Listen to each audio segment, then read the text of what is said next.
Hi guys. Today we're going to be talking with Caroline Zwick, and she is an authenticity coach. Caroline, do you want to tell us a little bit about yourself and your practice?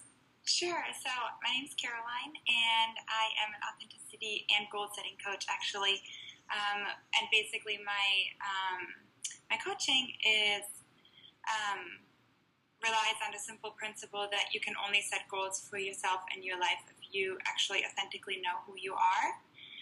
So I really start at those sort of like fundamental roots in my work with my clients. Yeah, great. I totally agree with you that it's important for us to know who we are, and society sometimes really dumbs that feeling of our authenticity. Yeah, But definitely. today we're going to talk a very touchy subject about our relationship with food. And we interact with food on a daily basis, but we don't often think of the relationship with food or what it is. So, what do you think determines our relationship to food? So I think that's a great question, and I think that sort of like the term like having a relationship with food is sort of starting to emerge more and more, and that's great because it all starts with awareness first of all, and I think the relationship with food, like whether or not we are aware of it, we all have one. Food is life. Food is life force, and we all have to eat. Like we don't really have a choice of whether or not we're going to Yeah, continue eating. It's not like some other things like, for example, like alcohol or drugs, where like you can just sort of like cut yourself off completely if you don't have a healthy relationship with it. But with food, we're dependent on it, so that's why the relationship with food really matters. And I think the definition of it is really a very personal one, because if you think about it, like we all grew up in different families and different friend circles, and we all grew up with food in very, very different ways. So obviously there's families where food plays a really large role. A lot of families put a really strong emphasis on eating healthy, on eating balanced, and then other families sort of like role model the relationship with food in lots and lots of different ways and capacities. So then once we leave home and we go off to college, a lot of us, end up a little bit confused about how to deal with food on our yeah, own. And then even, for me in my late 20s, like it's still something I hear so much, and like so many of my friends and clients and even still family members are really struggling with having a relationship with food that's based in love and nurture. yeah, yeah. I feel like a lot of us have this love-hate relationship with food. We Mm-hmm. think that we love to eat, but then we eat so fast that we don't really have a chance to enjoy food. Yeah. And then other times we um, think of nourishing our body and enjoying food, but somewhere deep inside there's that voice that says, well, the food is going to make you fat, so the food that you love is bad for you. So there's always that conflict. Why do you think that happens? I think that I think that one of the things that's really important to realize about our society in general is that food is such a big symbol. Like it's because it's outgrown what it really is, which is life force, in such tremendous ways. Like for us, like we use and abuse food all the time, and a lot of what's sort of like what food really introduces in our life is not just nutrients and like all that stuff that food actually is, but it also brings people together. So food is a symbol of connection. Mm-hmm. It's a symbol of celebration. It's a symbol of enjoying life, bringing people together, having community. Like food has outgrown what it actually is in so many ways. So in those instances, we love food and we want to sort of live these like vibrant lives that are centered around a huge, Thanksgiving table where like all of these people are coming together and you have a warm atmosphere and all those sort of cozy, comfortable feelings that we all crave in our lives. Like those are so closely intertwined with food. And then, so then like we're sort of like transitioned to, we're sort of like we learn to see food in that way, that food will bring us comfort, food will bring us connection and all those great things. And then let's say like on a day when you don't feel so great about yourself, you had an argument with your boyfriend or husband, your boss wasn't nice to you, you're just super stressed out coming home from work, and you're looking for this comfort, like something that's just gonna sort of like treat yourself to something nice that like will make you feel better. And what do? We turn to food to get those sort of like instant healing feelings, like those feelings of coziness, that you're taken care of, that you're not alone, all of those feelings. So then that only lasts so long, you know, until we start feeling empty again, and we need to eat like whatever, like 5 more cookies in order to like sort of up that level of like feeling connected and feeling loved again.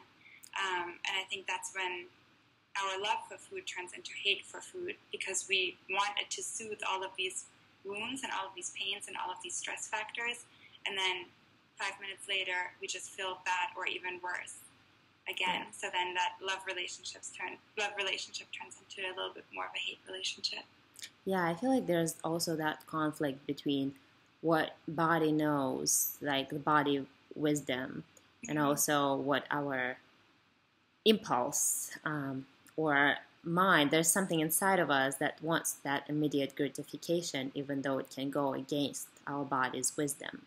Yeah, absolutely. And we live in such a quick fix society where, in a way, it's easier to just grab food or grab to like the next quick thing that's going to make us feel just a little bit better, rather than actually looking at what's causing the pain that we're trying to soothe. Yeah, and so this inability to connect to yourself and check in with the pain that we might be experiencing, or not maybe even pain, maybe just a little bit of discomfort or negative emotions, usually turns to emotional eating. And for everyone, it can show up very differently. For some people, it'll show up as overeating. For some people, as food addiction. For some people, as nighttime eating because they're afraid to go to sleep. Why do you think it's so easier for us to go for food versus to deal with emotions? I think that's a really great question, and I think the answer to it is pretty simple, and that is that eating is easier than actually dealing with all your sort of like suppressed emotions that that you don't really want to feel. You know, it's really like a lot of times we take out on food things that stem back from our childhood. You know, like sometimes like we turn to food sort of like almost in an unconscious way to sort of soothe and distract and numb all those like feelings that have been waiting to emerge for years for many of us. So I think, you know, eating is easier. It is easier to just go and grab 5 cookies or have a slice of pizza or whatever than to actually look at your life and say, when was I actually really unhappy and why? And this feeling, this sort of like nagging feeling of loneliness, where does it actually come from? And is it justified? And all those sort of like bigger questions that are really difficult to address for us sometimes are soothed by food, you know? Yeah, and I feel like the more we grow up, the more of those suppressed feelings we have. And in the beginning, our body and mind can deal with it fine, but then for some people around teens or mid-20s, it just goes through the roof, and suddenly you can't deal with it anymore. And it turns into this uncontrollable eating behaviors. And at this moment, people need tools, because it's really hard to start suddenly resolving all your emotions without dealing with it for years. And one of these tools that I think you practice with your clients is body mapping, right? So how does body mapping can help us deal with food issues, with our relationship with food or emotional eating? So I know you know a little bit more about body mapping already. Yeah. Told you a lot about it, but body mapping basically is something that I explored during my master's thesis, because I was really interested in the mind-body connection and how having sort of like a deeper awareness for not only what's going on in our mind and like sort of like that vibrancy of like being super stressed out, like that we are aware of all the time, but also sort of take it a level deeper and really think about how does your body experience all of the different things that are happening in your life. And I actually have a wonderful quote that I would like to read to you and your readers that I think really makes body mapping, in my eyes, a really relevant tool. And that is a quote by Irene Claremont de Castillo. And she said, emotion always has its roots in the unconscious and manifests itself in the body. And I think that that really is what body mapping is getting into. It's basically looking at our body as the vessel that is holding all of these stored up emotions that we've been experiencing for years and years and years, and it's providing a way for people to start to be curious about their body and how, so for example, their relationship with food, what does it even feel like when you think about that term? Like where do you feel that in your body, and what colors and shapes does that relationship emerge? Can you even feel it, you know? So I think the way to unlock stored emotion is really by becoming more curious and opening up your eyes and see yourself a little bit more fully as the person that you are in mind and in body. Yeah. So what if somebody is curious and they happen to live in New York? Can they learn some body mapping with you? Very smooth. If someone lives in New York and they're very curious, I would love to invite them to a mind-body workshop or a body mapping workshop that I'm having on Tuesday, March 26th. So that's 2 weeks from now, and it's going to be about an hour workshop where we are going to do body mapping and also a little bit of journaling.